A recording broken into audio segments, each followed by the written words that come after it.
Let's be real. Finding and hiring the right talent is a huge challenge across companies of all sizes. And it's even harder if you're in charge of hiring for tech roles when you barely understand what it is a software developer or designer does. So, today we're making sense of the current job market for tech talent and how you can maximize your outcomes to find the best people. That's why my guest today is Josh Goldstein. He's the founder of Underdog.io and Delightful. Underdog is a talent platform focused on connecting awesome people with growing companies. We like that. And Delightful is a modern job board where established companies gain access to highly skilled startup talent. We also like that. I can't wait for this conversation. But first, welcome to this week's episode of Make Sense, a video podcast that simplifies complex issues at the intersection of tech and people. Whether you're totally hyped on artificial intelligence and ready for the robot takeover, or you want to crawl into a cave after deleting all your social media accounts, I'm here with my guests to help make sense of what's going on so you can design yourself into the future.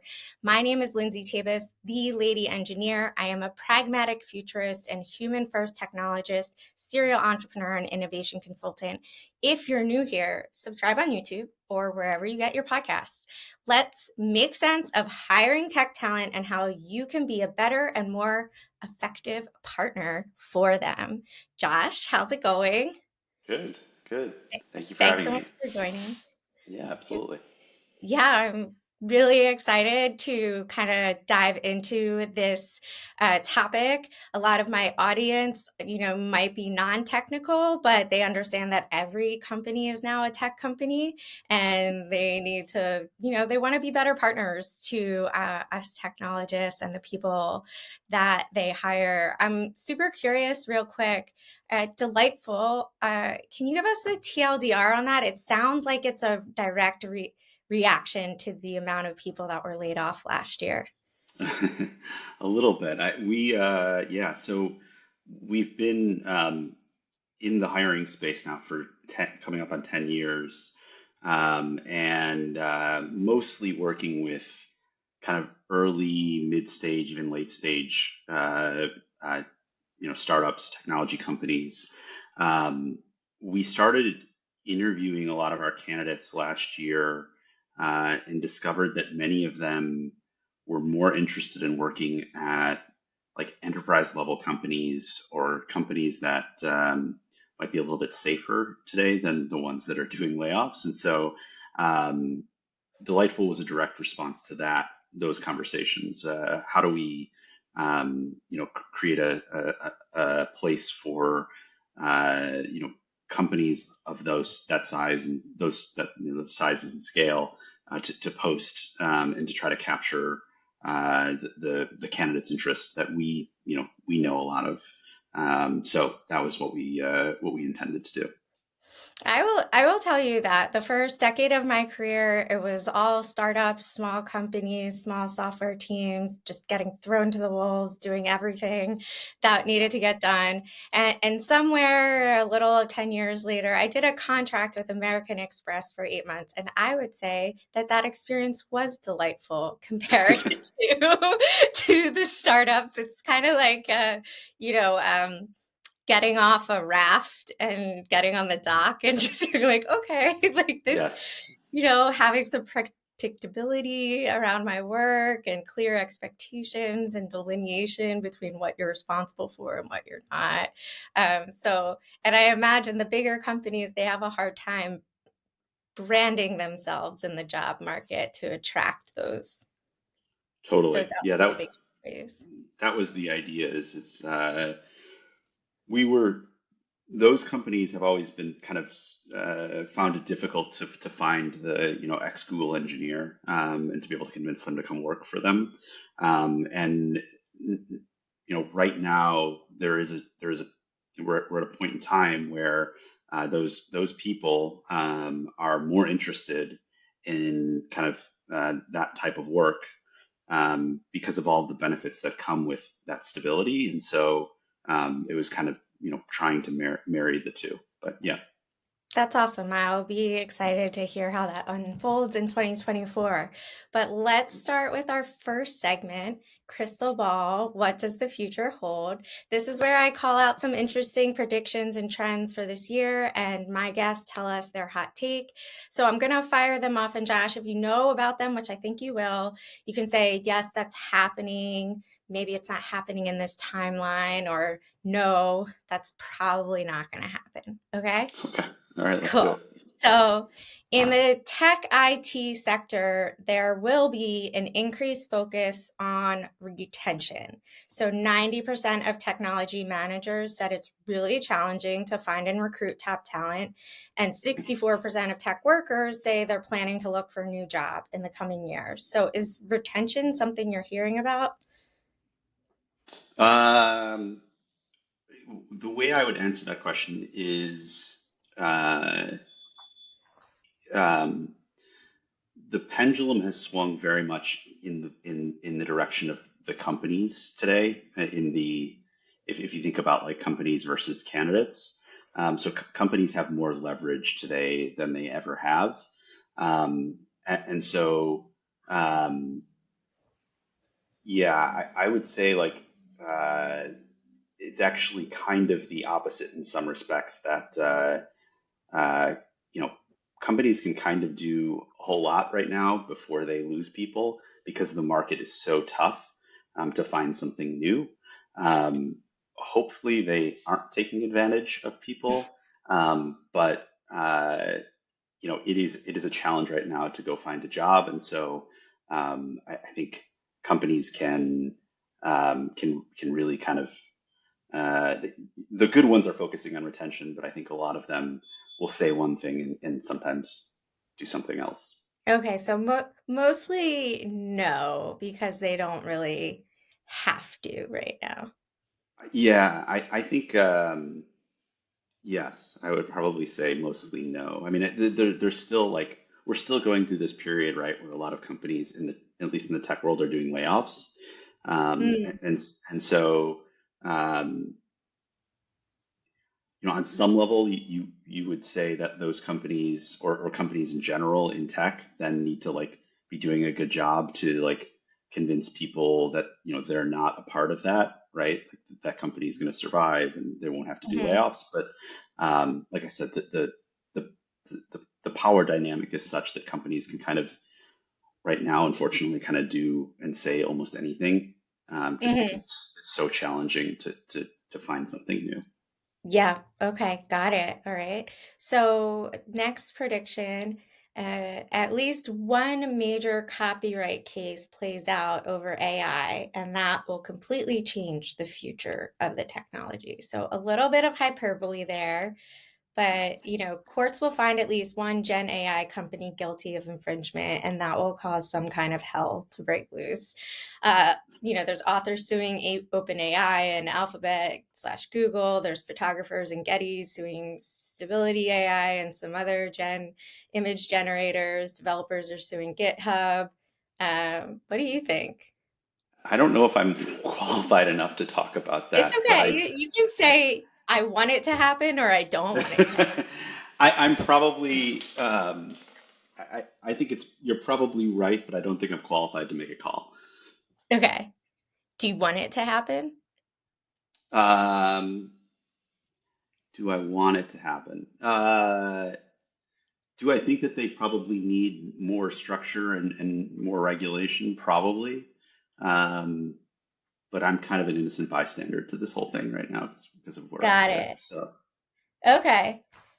Yeah, I think it is going to happen, whether it makes sense to practitioners or not, whether it's done by regulators that don't understand how the technology works, or whether it's a super informed thing. It might, end up going to like the Supreme Court or something at some point. But copyright issues aren't, and technology are not a new thing. So. How about, and this is again, innocent bystander. So I just want your innocent bystander. AI becomes a scapegoat in several major elections. what do you? I guess how do you define scapegoat? What do you mean? The people we You know use? that in the past, like new voting machines have been blamed Mm. for election outcomes, or Facebook's news feed has been blamed for election outcomes. So basically saying this year politicians will blame AI in some way I, for the outcomes of an election. unfortunately, I think that's probably true. Yeah, I think Uh, it's bound to happen. yeah. I, I mean, like I said, I don't know a ton, but you know, um, I think that given where we sit, oftentimes, how do I want to say this? Technology is used as a scapegoat when it can be, especially when people don't totally understand it. And so I think there's a I high was just likelihood that thinking the that will, same thing. yeah, Yeah. yeah. I remember when I was younger, one of my friends said the most interesting thing, and I still am surprised that her mom taught her this at such a young age, but she's like, if you want to get out of something, blame someone or something that the other person cannot like hold accountable, right? Mm. So if as a kid you don't want to invite someone over to your sleepover party and they ask why, you're like, well, my mom capped it at 4. You can't like right, which is so mean or whatever, but like, so I think it's like natural human tendencies, like uh try to blame something that like cannot really be held accountable, right?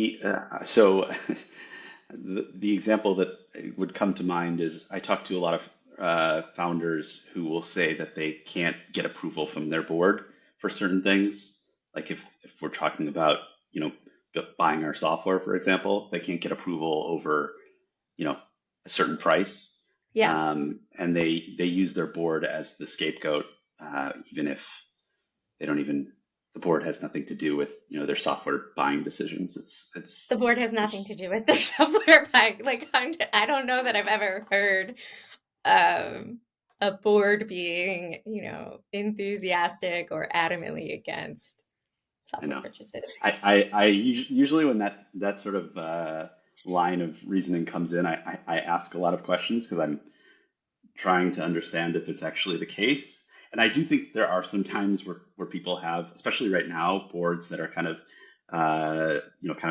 really running the show. But Proactive. Yeah. yeah, almost too proactive. But yeah, so I think that's at least in my world where I hear that quite a bit. And you're like, next time you should go to a meeting with a list of all the board members and be like, yeah, Joe, is Joe the one with the problem? Right, I right, got a mutual exactly. friend. I can reach out to Joe and Right, see the person squirm. So, totally. okay, last one. The fear of AI taking everyone's jobs will continue to grow. I think that's a common. Uh, that's going to be, yeah. I think that's going to be a common thing we're going to see in the media Hmm. for a number of years. Hmm. And I like I don't. I think there are obviously certain jobs that are going to be more affected than others by tech in general and by AI. Um, but I think it's a pretty pessimistic way of looking at uh, what AI can do.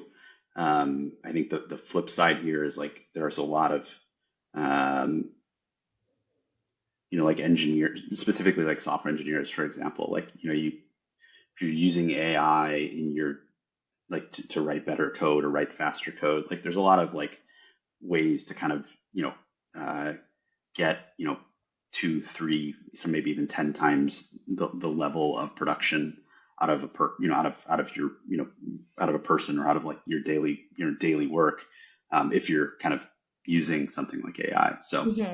I think it kind of depends. Yeah. Yeah. So I think, last year it was a big thing I brought up over and over again, the kind of prediction that it's not that AI will take your job in the near future, but someone that uses AI better than you will. Maybe, yeah, Um, and yeah. so I think that's still true. And I'm reminded of right in this moment, and this is very ad lib right now, but Kodak when digital cameras came out, didn't do such a hot job, right? Like adopting that technology, and their company really hurt. They could have stayed focused on the fact that they are a company with the purpose of capturing people's important memories. Mhm. And if they focused on that, it didn't matter whether it was film or digital. So if you are, for instance, the people I hear most that are affected are in marketing and copywriting. So going back to like, what's the core value you offer? You could probably use AI better than a bunch of other copywriters, but like your value is to find the type of words that help a company connect with their customers, right? Totally. Yeah. Cool. Awesome. Oh, also a note, there are so many blue collar jobs that AI will not take. So the hysteria of us all being jobless is a little, it's in a vacuum in this white collar world. So Yes.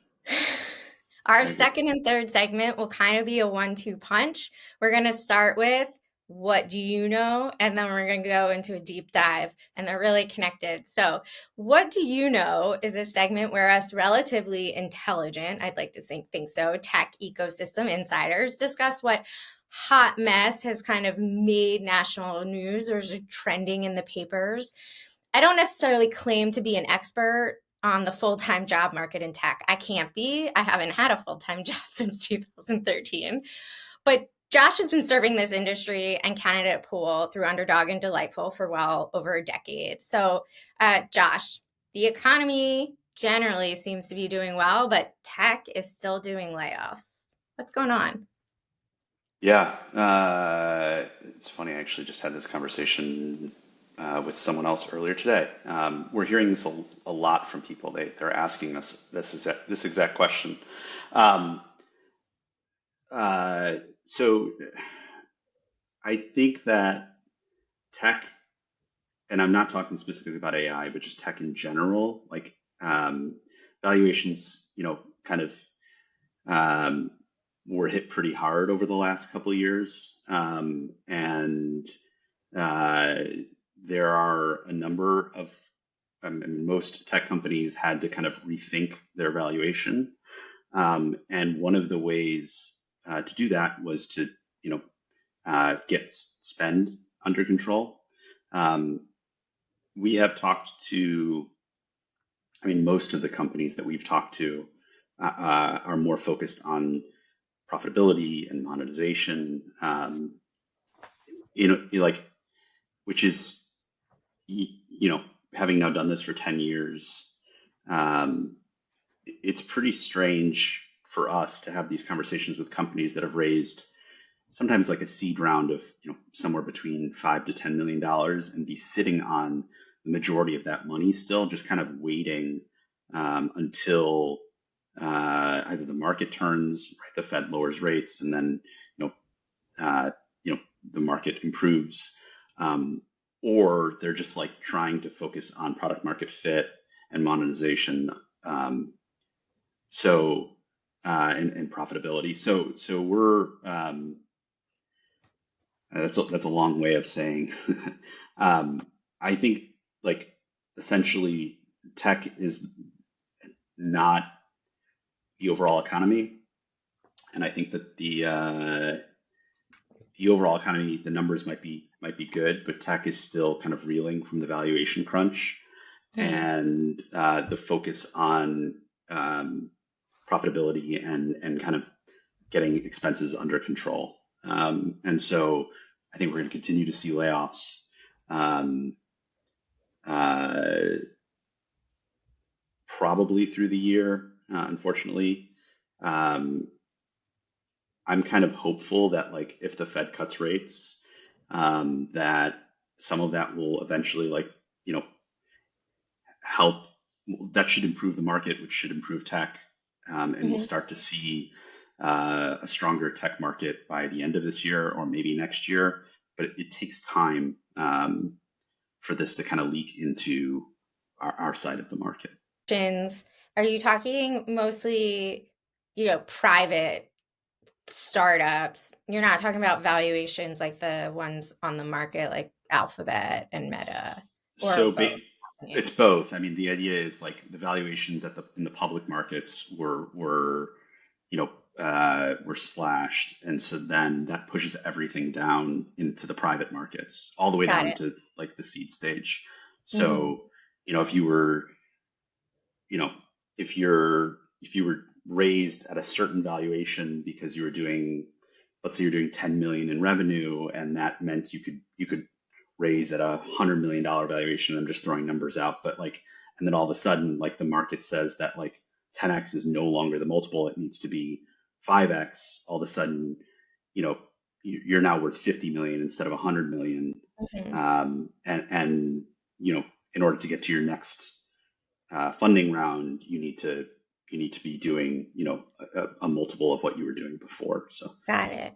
Is so I know it affects your business, but in broadly in following startups for the past 20 years, it seems like you're also saying that startups are taking growth a little slower and focused on becoming profitable businesses over maybe a decade ago, where the ad revenue model, grow at all costs, collect all the data, sell the information was the dominant model.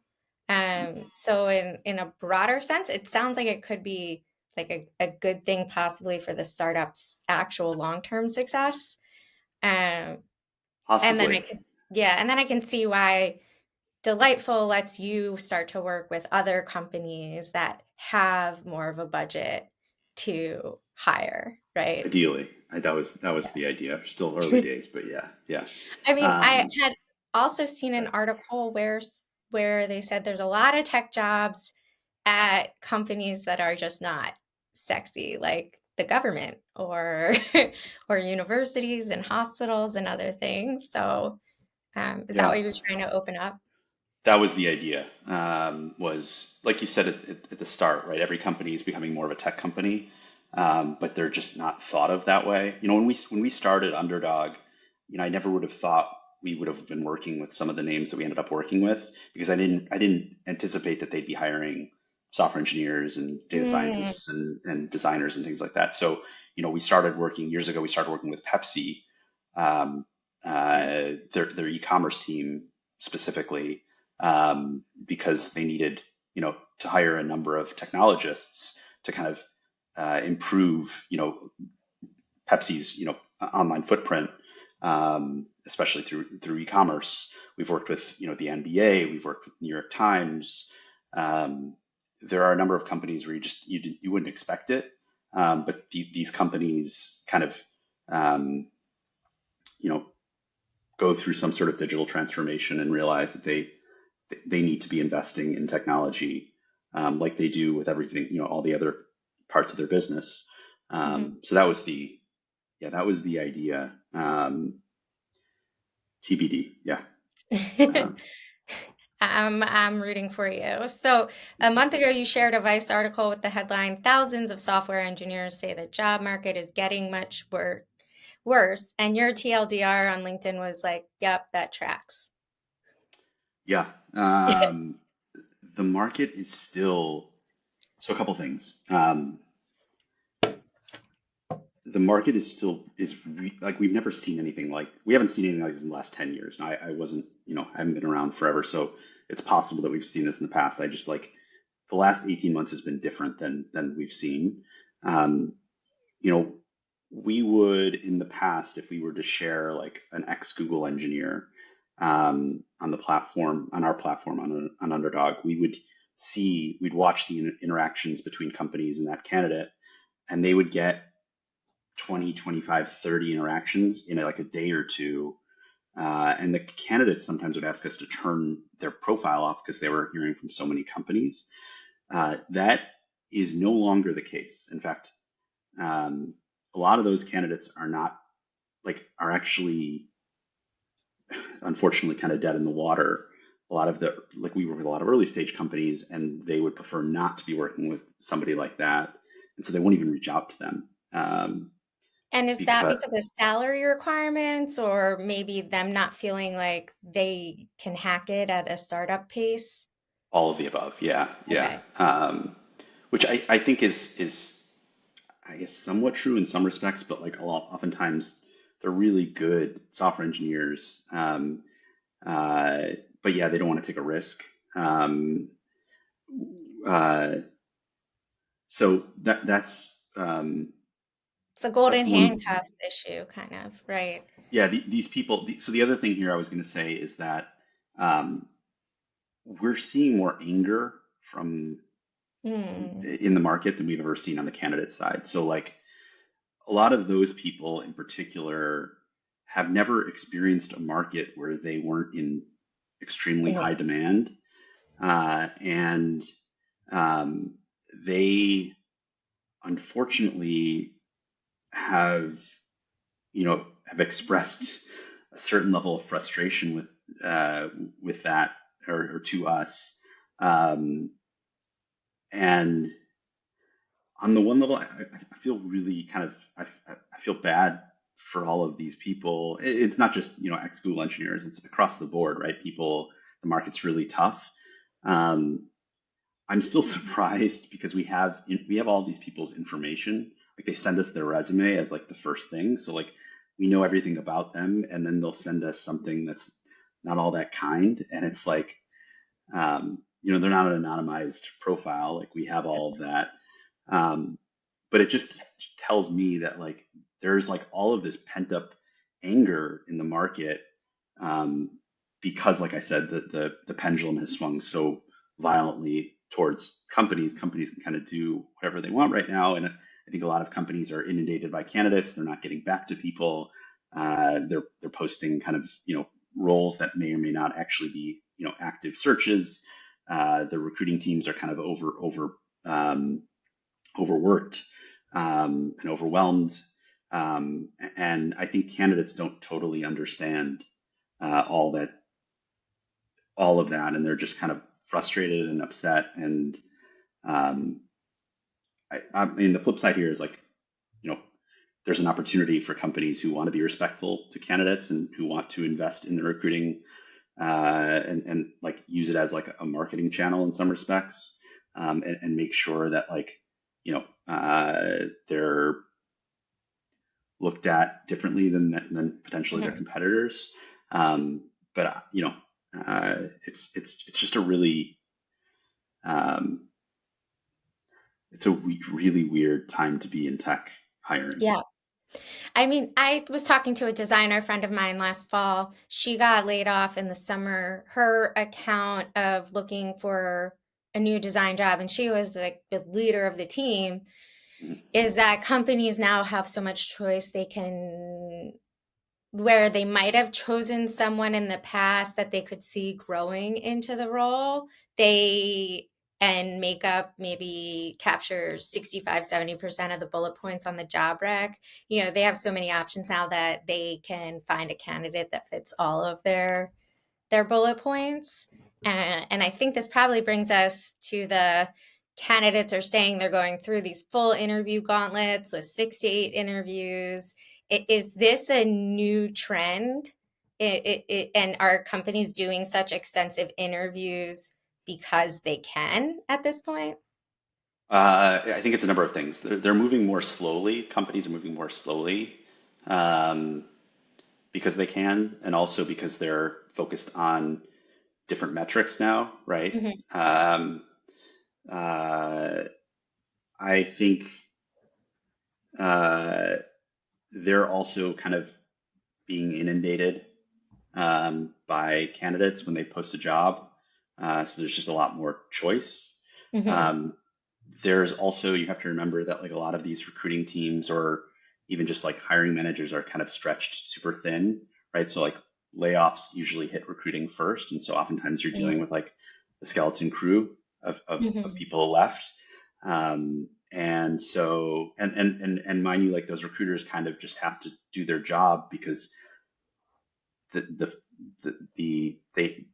the market for recruiters is like so overrun by candidates right now that like you kind of just have to like um, you kind of just have to deal with it. So Hmm. uh, um, I think it's all of those things combined.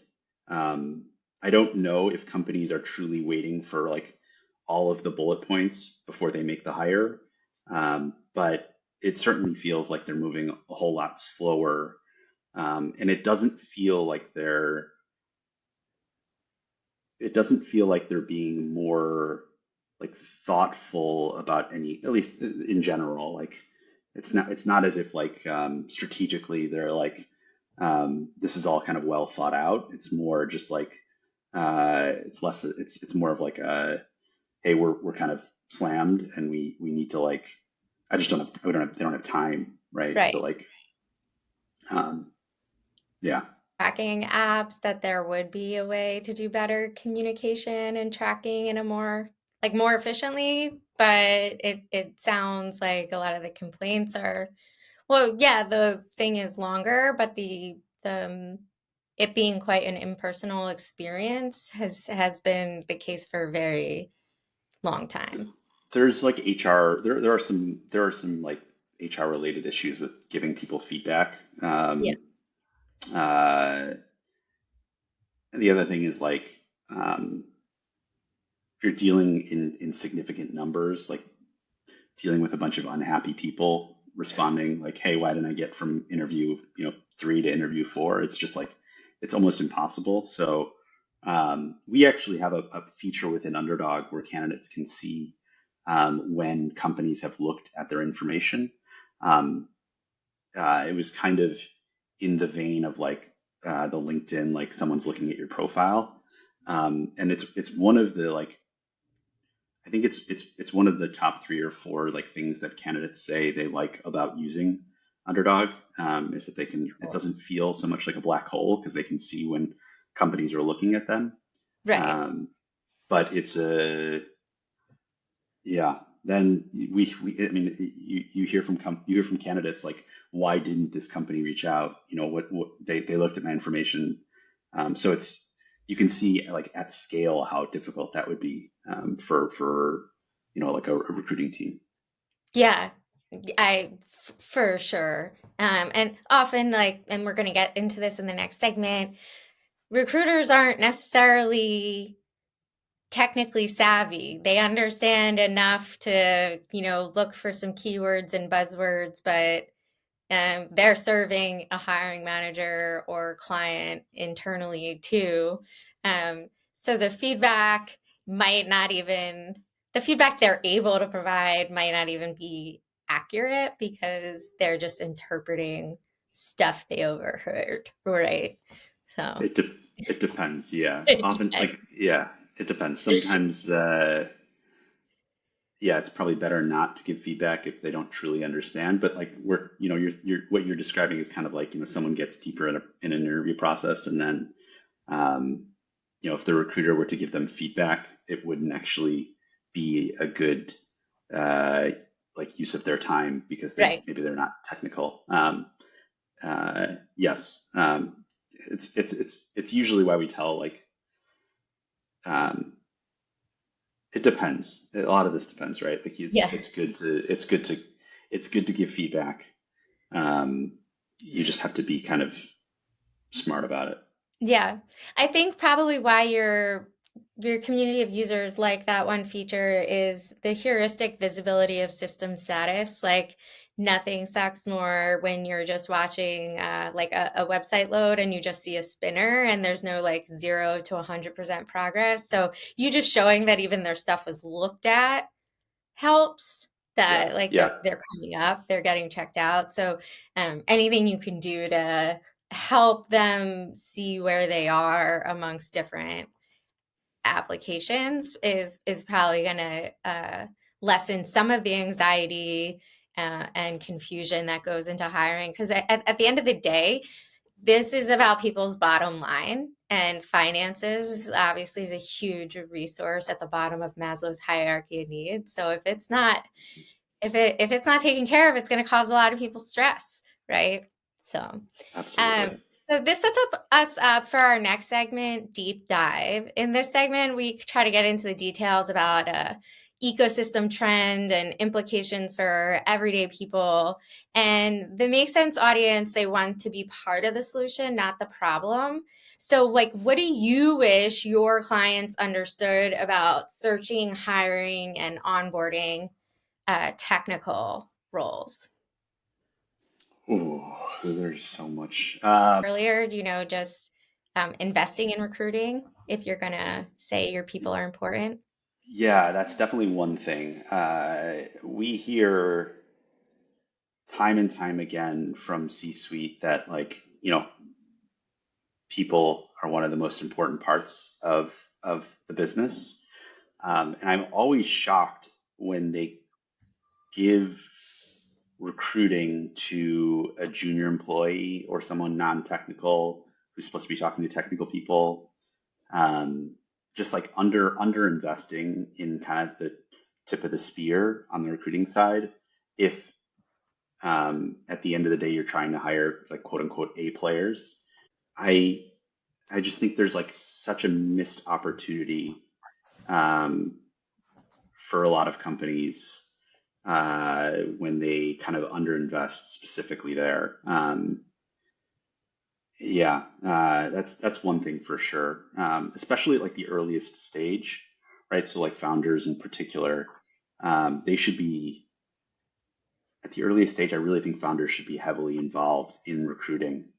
Yeah, that's Um, another thing, right? yeah, it's uh, if you're one of the jobs of the founder is to build the team, and like you need to be involved in the recruiting process, um, as painful as it might be, um, because you're that's what you're kind of tasked with is building the best Hmm. team possible. So um, we sometimes see like early stage founders, especially like first time founders, who kind of like offload that responsibility to a junior employee or maybe like an agency recruiter, and you know you end up getting a lot of kind of potentially subpar results back. Days and they're setting the tone and culture and values of the company, whether they're doing it purposely or not. So every new person that they add to their team is a reinforcement Exactly. or diversion away from whatever culture exists. I know because I've served primarily non-technical startup founders through my labs program over the past 7 years. And hiring software developers is super intimidating if you've never done it before. And it's easy to put a lot of hope in whomever you are talking to that they can do all of the things you're asking. And at the same time, because there's so many boot camps and stuff, that there's a lot of people that say they have the experience or expertise but don't. Yeah. Um, Yeah. so, do you have any kind of tips for trying to wade through that? If we've now convinced a founder that they should be more involved.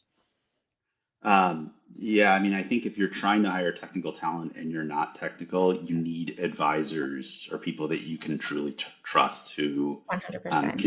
can do part of that interview process Yeah. with you, um, whether that's investors or friends. Like you just need to I would say overinvest in that part because and like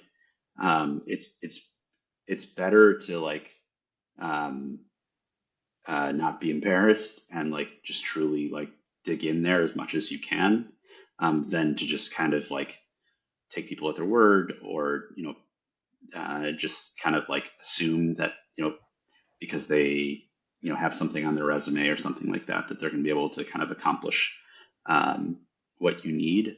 Hmm. The other thing there is like doing projects in the interview process with the technical like the technical advisors. I think is super valuable. Like actually seeing people's output, whether that's Right. code or something that you can actually uh, that should help a lot. We see, if you're not technical, I could see someone just kind of skipping on that, but that's also super important. Is that something you help your clients formulate if they want to? We can. Most we don't get asked all that often. when we hire, we always had assessments. There's a fine line when you get into assessments because you don't want to ask too much of the person. And I think there are Right. a lot of founders who ask way too much. That's what I was You going know, to say, because one of the problems is it seems it's to be an interview gauntlet. So, yeah, yeah. what's easy enough? I think like if you're going to ask a lot of someone, you need to pay them. Hmm. But I really don't. I think it's important that I actually just don't think you should ask too much. Yeah. There's obviously a fine line there. You could also start, a lot of our early technical hires that we made for Underdog, we started on like a 2 week contract. Um, you know, I remember the first engineer we hired, we started on a 2 week contract. And within like the first hour or two, we kind of knew that he was great and we were going to want to work with him. Um, uh, And so I understand that that's sometimes challenging if someone already has a job. Hmm. Um, but I do think like that's why you need to see a lot of people and talk to a lot of people. Um, and so, you know, especially at the early stage, if you're really looking for, you got to get someone who's willing to buy in Hmm. and maybe willing to do a nights and weekends contract for a week or two, just like, and you have to pitch it as like it's important for both sides here to make sure that there's a fit. Um, Right. so I like there's an adage I heard when I used to work full time, that you hire slow, fire fast kind of thing. And yeah, so it seems like your advice, getting the right people in the hiring process that can evaluate the talent, uh, you know, being involved if you're the founder, not outsourcing it, asking for help. All these things are like, yes, we don't want to create a 6 to 8 interview gauntlet, but we also do want to make sure that it is a fit. And yep, so taking the time to hire, and hire generally slow, is better than just trying to get an ass in a seat in 24 hours notice, because that usually backfires too. yeah. And I That think something you also said, oh, actually, you're going to say something? well, I was just going to say that kind of like thought process. I think it's important that you're doing proactive hiring instead of reactive hiring.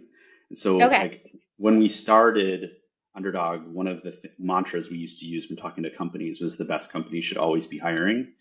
Hmm. And I've kind of refined that over the last couple of years because you're not always hiring if you're, it's just not realistic, but you can always kind of be surveying the landscape, even if you're not hiring.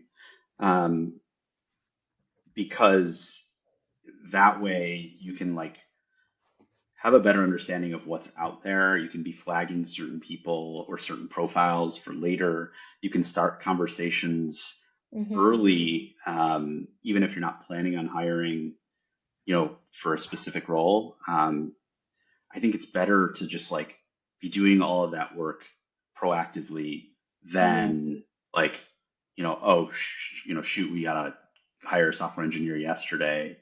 Like, what do we do? And oftentimes we see the same sort of thing from founders or startups where in particular, when they have to do reactive hiring, where they start off with like the cheapest option possible. So they'll post jobs and like that's like step one. And then like nothing really comes in that's like the perfect fit. And like a month or two later, they're like evaluating different tools or resources to try to like increase the pipeline. And like still like that may or may not work. And eventually they get to like, because they posted jobs, they've had agency recruiters kind of banging on their door, and they'll eventually agree to working with agency recruiters who can be very expensive, and oftentimes like um, might not be the best fit. Hmm. And but like when you're like in that sort of position where you need someone yesterday, if an agency recruiter gives you somebody that like looks okay, you may just like pull the trigger before like maybe you shouldn't have. But Right. and had you been proactively hiring, you would have a ton of people kind of in your mind that you could go Yeah. to. So one of the things kind of pre-pandemic, which I'm not sure it has bounced back, but when in a tech ecosystem like New York, where we originally met, so many meetups were hosted at startup spaces or at pivotal labs, and that was a strategy for kind of always be surveying the land, is to invite people into your space. And now it less of that in-person meetup is really happening. A lot of people have like moved out of some of the major metropolis areas to go somewhere more affordable. Are there any examples of how a company can survey in the kind of hybrid or remote work world? I mean, other than using us. Yeah, you Uh, okay. The answer is use Underdog. well, If you want a it's stream of applicants and just be looking for good people, like it's Underdog, it does that for you. too easy of an alley oop there. Yeah. No, I mean there are um, like I think that those other things that you just mentioned are certainly like ways to go about this that I think should come back. Like we're kind of still in a really weird time where just like posting a job is going to get you way too many applicants to start, and we've never been like that in tech before. But like um, you can post a software engineering job and get hundreds of applicants within 24 hours.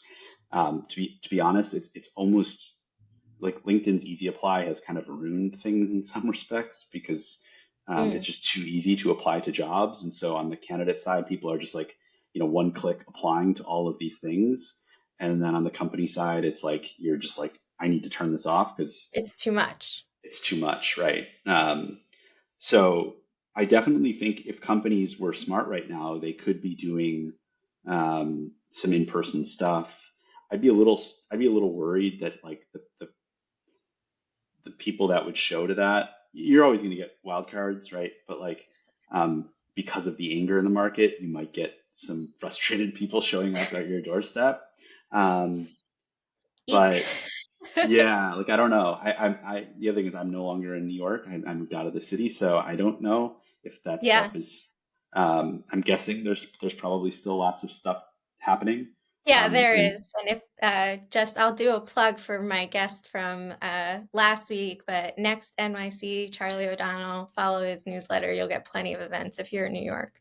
there you go. Um, so that's happening. Okay, so if we want to be better hiring partners, uh, take the time to be involved in the process, get educated, or ask for advice, right? Or ask for a technical advisor. If you're a non technical founder, you should probably have technical advisors supporting you anyway. So, those would be great people to help you think through who it is you should actually hire. Something I used to do with my founders, and always be surveying for new candidates, keeping kind of the door open. What's your policy or take on return to office, hybrid, remote? Uh, Yeah. right now, I would think that because you said everything is in the company's favor, they can say or ask for whatever they want. They Or can. I don't think there's a I think there's still a bit of a mismatch right now between what candidates want and what companies want. Um, I think there are a lot of companies that are trying to drive people back into the office, and I just think that's totally fine. Um, but the company has to realize that they are severely limiting their candidate pool, kind of back to like pre-COVID days, right? Where like if you were hiring for a role and you wanted them to be in the office, you're only looking at people that are in that location or are willing to move to that location. I just think people kind of forgot some of that over the last couple of years. Um, we've talked to a number of companies that um, have kind of like are starting to implement policies that bring people back a few days a week, Mhm. um, and that sometimes will upset the current workforce, but it'll also create more challenges for your recruiting team who you've kind of underinvested over the last couple of years. So Mhm. it's important that you just kind of take all that into consideration if you're going to force people back into the office. Um, I actually think there's a lot to be said for in-person work. Um, so I'm not one of these remote's going to change the world. But at the same time, I just think people need to be realistic. And I think a lot of uh, managers or like C-suite just uh, kind of forgot how tough it can be to find a specific profile if you limit the number of candidates to the certain location that the company currently operates. Right. Right. I hear you. I mean, I think it's going to continue to be a debate, and we're going to land somewhere in the middle. Yep. Hybrid generally speaking. So let's make it make sense. There's a ton of tech talent on the market, but you still need to take your time to go through the profiles and understand what it is you really need to be on your team. Likewise, there's jobs, at really big established companies. There's some at startups. And so tech talent should be flexible and open to kind of moving around and trying new experiences. So thank you for listening to Make Sense with me, your host, Lindsay Tavis, and guest, Josh Goldstein. We hope you enjoyed our take on the IT tech market. Josh, underdog.io, where else can people find you online? I'm on social a little bit, LinkedIn, Twitter a little bit. But yeah, come to underdog.io is kind of the main place. Or if you want to, I guess Delightful would be the other place that we recently launched. So between If those two. if people go to underdog.io, is there a link to Delightful, or are they two totally separate web properties? Yeah, they're two totally separate web properties right now. Okay. Is it delightful dot, what's the extension? Delightful Jobs.